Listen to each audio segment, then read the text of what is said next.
What's up, guys? Welcome back to the channel. I'm out here with my friend. I'm gonna let him introduce himself. Hey guys, what's up? Chase Demoor, defensive end, Montreal Alouettes. And today we're gonna show you guys the different drills that you can do as a defensive end to up your game immediately. Let's get it.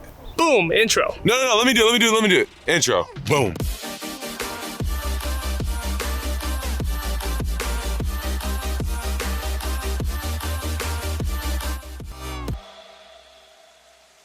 If you guys are new to the channel, some of the stuff that I cover on my channel is to help my viewers get to college athletics and be ready to take it on when it comes. Now go ahead and hit that red subscribe button and hit that notification bell if you guys are interested in that, so you can get an update every time I upload a video. And if you guys are interested in following Chase, he also has a YouTube channel and you guys can go ahead and subscribe to him. I'll link his channel right here and I'll put it down in the description as well. Let's get down to these D-line drills so you guys can up your game right now. Chase, what's the first drill? The first drill, guys, and most importantly as a defensive lineman, is your get off. I have a bunch of drills that are great for this. My favorite is with this tennis ball right here. The premise of this drill specifically is you focus on the tennis ball, the peripherals of your eye. Your coach or whoever you are training with is going to stand next to you and you're going to stand at the line of scrimmage. Focus on your stance. Take it one step at a time, get in a nice comfortable stance and try to focus on this tennis ball at the corner of your eye. When your coach or whoever you're training with snaps the ball and rolls it, you're gonna take off after it and scoop it down with one hand,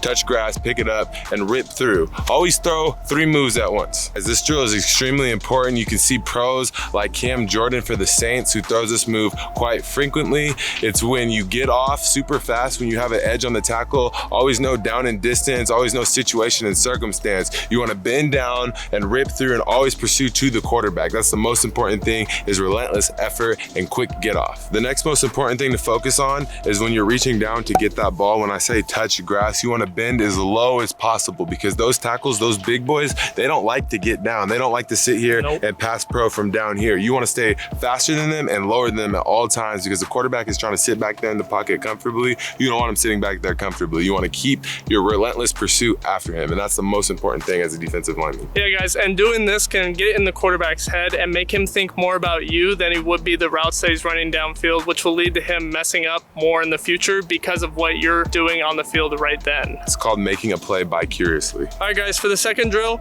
you're gonna need a partner, and if not, you can probably just use a post or anything to slap your hands on. So I'll let Chase take it from here.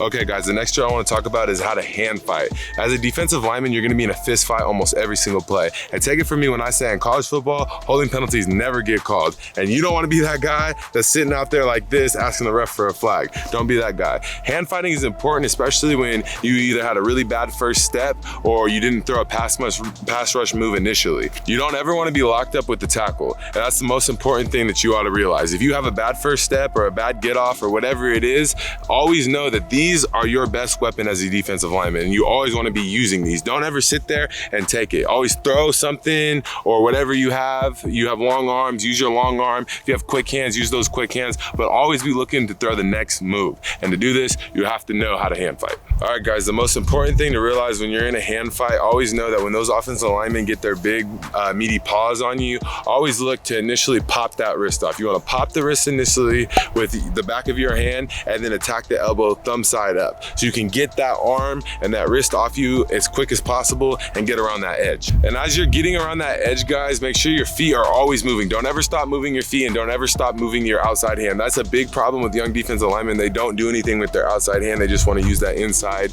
leverage. If the tackle, let's just say he has a good grip on you and he's really strong and you can't pop that wrist off initially, you want to bring this club down as hard as possible. When I say club, you want to bring that from the sky and bring it down as hard as possible and break those hands off of you. I guarantee you those big guys do not like to hang on to you when their hands are getting beat on. And lastly, guys, if you can't get the club or that wrist off of you, the last and final resort effort that you guys have to throw is you have to create separation. So use both your hands and extend away from that tackle to show that he's pulling jersey to try to bait that holding call. All right, guys, the next drill we're going to talk about, and most importantly for all defensive line positions, is your power and your stance. Let me walk you through how the stance goes. The stance should be either a 3-point or a 4-point stance. Going into this bag, you want to talk about the 3 points of contact. You want to have 2 hands and the top of your forehead all strike at once. You want to talk about how your thumbs need to be straight up and you want to be looking up. and engaging and fight for that extension. You wanna get that big guy off of you. After you get that big guy off of you,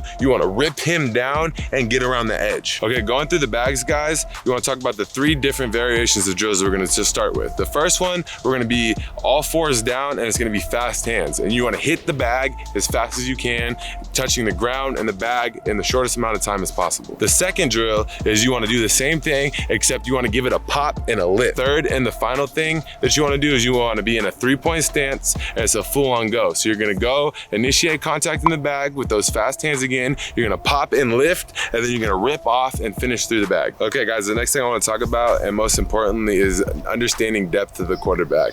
The quarterback, when he comes out of a regular snap, not shotgun, he's gonna be at 5 yards depth. The racing point for you and that offensive tackle is at 3 yards. You wanna race him to that 3-yard marker as fast as possible. That offensive tackle is telling you that he can kick backwards 3 yards faster than you can come out of a stance and sprint 3 yards. So when we talk about all those drills from the bag, from the hand fight, from the tennis ball, you incorporate all these drills into bending that corner and beating that tackle to that 3-yard marker and getting the quarterback depth. Not over pursuing to the sense where the quarterback can step up and make that throw, but what your objective is to pressure that quarterback, collapse the pocket, and keep him at that 5-yard depth. No further and no deeper.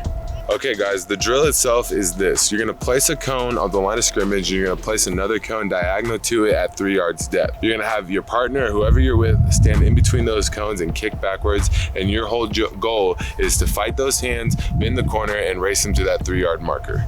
The importance of this is you wanna focus on your steps, you wanna focus on your stance, and you wanna focus on that initial get off. Kind of like what we were talking about in all the other drills. When you come out of your stance, your first step should be right at the tackle, right down his middle point. Your hand should be right on his foot, coming down, ready to throw that first move. Your second step should be almost behind him, and that third step should be that rip. After you throw that rip, you wanna extend your backside arm to get to that quarterback and make him try to step up into the pocket, because that shows that you collapse the pocket and you won your job without making that sack.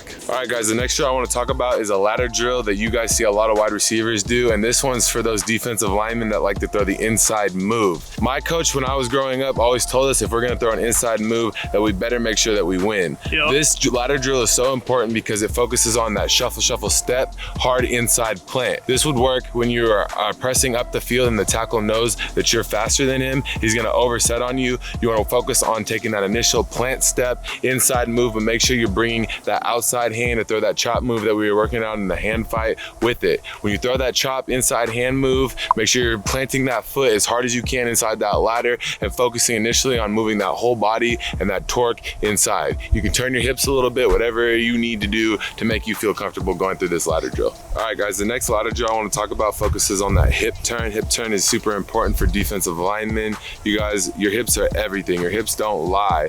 Your hips are the quickest point from you to the quarterback. So this ladder drill, you want to focus on not taking so much of a depth step as a quick turnover with those hips. You want to flip your hips back and forth through each cone of the ladder. As you're going through this drill, guys, make sure that your hips are swiveling, you're getting low, you're moving your feet as fast as possible, and that hip turn should be as aggressive as you can make it without hurting yourself. When you go through this drill, you want to go through it down on one side and back on the other side, focusing initially on how quick you can get that hip to turn over. And when you get through the end of the drill, make sure that you're finishing through the line. And as always, guys, when we finish our drills here, we want to make sure our angle is so far forward so that our momentum is already going forward to ensure that we're getting out of that drill as fast as possible. Exactly, guys. Always over exaggerate the drill. Because when you over exaggerate it in the drill, you'll make sure that it'll pop up more often in the games that you're playing in, and you'll get a sack and you'll make a huge play for the team, and you guys will win the game. So that's the whole point of these drills. All right, guys, and that's all the drills we got for you guys. I hope you guys learned something. If you guys did, go ahead, like the video and subscribe to the channel. I'm gonna link Chase's channel down below as well. Go ahead, follow him. He posts a lot of good stuff. Hit that notification bell if you guys want to get a notification every time I upload a video. And this has been fun. Thanks for coming out, Chase. Hey, thank you guys so much for having me. And I'll see you guys on the next one.